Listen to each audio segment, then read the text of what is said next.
hour with the news that for the first time since the start of the war in Gaza, Arab nations have called for the disarmament of Hamas. The countries in question, Qatar, Saudi Arabia, and Egypt, all nations who have played instrumental roles as mediators in various rounds of hostage negotiations, have all signed on a statement, along with 17 other countries, the European Union, and the Arab League. The statement demands an end to Hamas rule in Gaza and condemns the deadly attacks by Hamas against Israeli civilians on October 7th.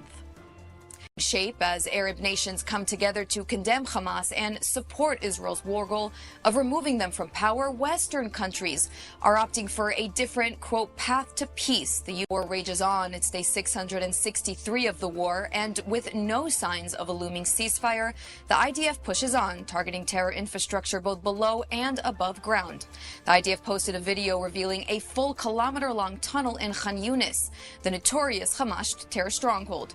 Troops from the Golani Brigade captured images from within the tunnel on their body cams. You can see in the video the troops located massive stockpiles of weapons and munitions within the tunnel. Secondary explosions following the demolition of the tunnel further confirms that the tunnel was filled with explosives. The 98th Division is operating in Zaytun and Sajaiya, while the 162nd Division operates in northern Gaza. Both divisions are dismantling terror infrastructure and eliminating terrorists.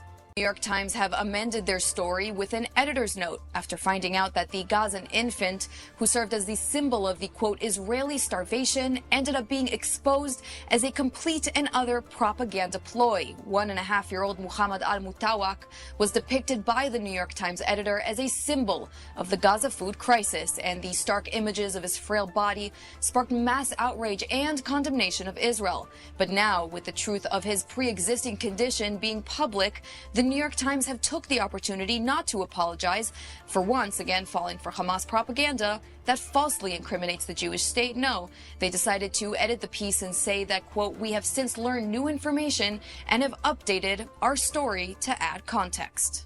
Look at this clip. It's a horrible moment of helplessness, of desperation, as tens of armed Hamas terrorists hijack the aid trucks filled with humanitarian aid supplies. The armed men are shooting in the air and at the people who even attempt to come close to the trucks. You can even see the Gazans trying to pick up the bags that have dropped from the trucks, showing the sheer amount of desperation to get their hands on the aid that is only getting to the hands of Hamas. And there you have it. Those